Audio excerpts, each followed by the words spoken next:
It is a catastrophically bad day for Donald Trump and Todd Blanch, and I'm going to try not to have a shit-eating grin on my face for this entire video. Although, wait, okay, why not? Let's just grin through the whole thing. Do you remember how Donald Trump sued the IRS for having his tax records leaked or what have you? And then suddenly we heard Todd Blanch from the Department of Injustice and Donald Trump decide that they were going to settle this case. And there wasn't going to be a lawsuit after all, and Donald Trump was going to get this big settlement, and it was going to create a $1.776 billion slush fund for insurrectionists. The judge in the case, Kathleen Williams, was like, I'm not sure that you can do that. You can't really settle a lawsuit with yourself. You can't sue yourself, and you can't settle a lawsuit with yourself. So Donald Trump is the government, right? Basically, because we live in a dictatorship, and he's suing the government to get $10 billion, and then they're settling with themselves. You can't do that. So now Judge Williams in the case has nullified the agreement between Donald Trump and the Department of Injustice over these leaked tax returns for him and his sons. The judge said that the government and president's lawyers misused the judicial process to concoct a beneficial arrangement for the president. So when this original arrangement was announced, there was massive bipartisan backlash against a $1.776 billion slush fund for insurrectionists that Donald Trump could use to hire his own mercenaries because he wants to do another insurrection after the midterms. We're aware that that's what he's planning on doing. And I don't actually think that most Republicans gave a shit. It's just that they knew that this was politically really bad and that Republican constituents, independents, and Democrats were all massively opposed. Like, we could obviously see how corrupt and shitty and terrible this was. And so there was enough bipartisan pressure that Todd Blanch had to backpedal and be like, okay, we're not going to do the slush fund. But they kept in place this agreement between Donald Trump and the government that basically would prevent Donald Trump and his sons from being investigated by the IRS forever. And it was all kinds of improper. Right? So let me read you exactly what the judge says. The nature of the suit itself and the conduct of the parties and counsel from its filing make plain that this was an attempt to use the court to provide some legitimacy to an agreement to confer immunity to people and entities affiliated with the president and to earmark billions of dollars from American taxpayers to redress grievances not defined by the law. Damn, girl, that is scathing, scathing. She went on to say, the court finds that this matter was brought for an improper purpose, to gain the imprimatur of judicial legitimacy, for a settlement that had no viable basis in law or fact.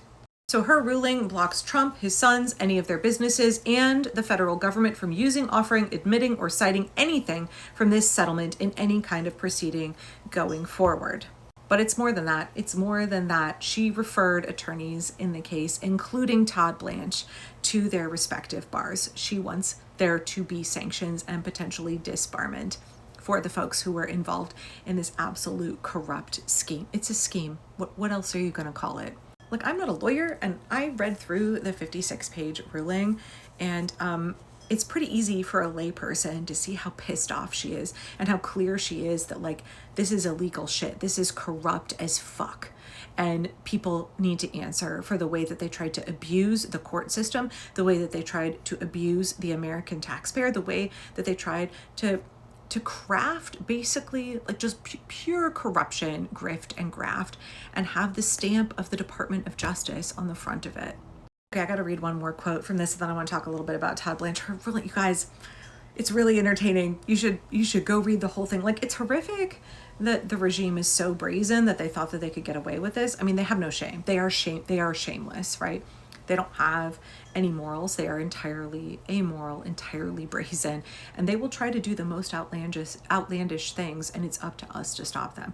So we saw the judge here saying, like, I am not going to let you get away with these egregious violations of the laws. Okay, so she said, quote, this lawsuit was not brought to vindicate rights. It was brought to manipulate the judicial process to pursue benefits unavailable in litigation because the parties were not adverse, meaning they were not separate parties, right? Like Donald Trump was using an agreement with himself. Todd Blanch, his own personal lawyer, to fabricate some kind of conflict in order to bilk the American taxpayer out of obscene quantities of money, and to hide, to shield him and his sons and their businesses from any potential investigations by the IRS in the future. Like, why would you need to shield your businesses and your sons from any investigation by the IRS forever? That's definitely not sus. Definitely not sus. Anyway, okay. So let's look at Todd Blanch in particular, because I think that this news could not be better timed, because Todd Blanch is currently up for nomination to replace Pam Bondi as the Attorney General, right? He's serving as acting Attorney General now. Todd Blanch was Donald Trump's personal lawyer for many years. He will do anything for Donald Trump. There is no limit to how much he will debase himself for Donald Trump. Clearly, look at this case. So now he's up for Attorney General, and already incredibly unpopular. Already he's obviously running the cover-up of the Epstein investigation. He's obviously denying justice for the American people and Jeffrey Epstein's victims. All of that is entirely true. He's a piece of shit, right? Okay, so he's up for nomination, and there is a lot of concern that Republicans, because they're just rubber stamping whatever Daddy Donald wants, they're doing everything that Donald Trump wants, that they would go ahead and push him on through, which would be a nightmare. This is a man who should be disbarred. This is a man who has committed, according to several members of Congress, criminal conduct and should be investigated and prosecuted, right? He should not be the Attorney General.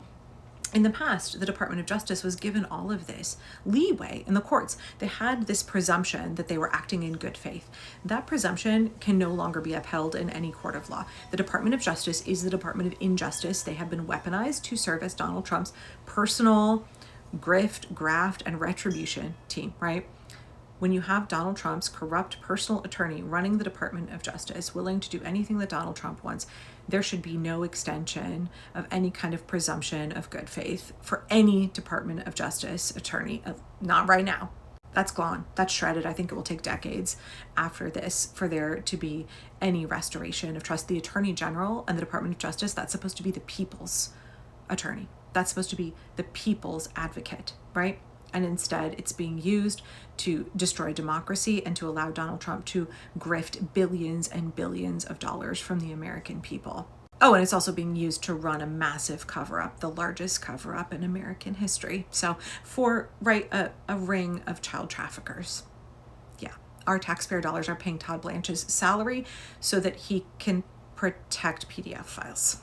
But you know, it gets even more delicious, because with Lindsey Graham dying of an aortic dissection, Lindsey Graham was a big advocate for Todd Blanch, because Graham had fully bent the knee to Donald Trump. And even though he knew, he's what you call a willing collaborator.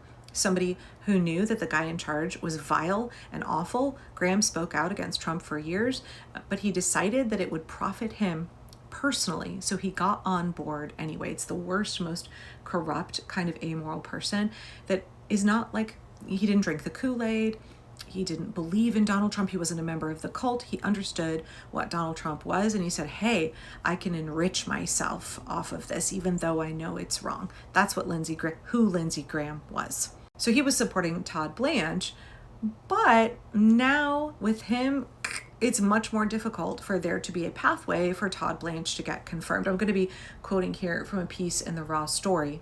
The Republicans control the judiciary by just one vote. And who was that vote? Lady Lindsey, and he's gone.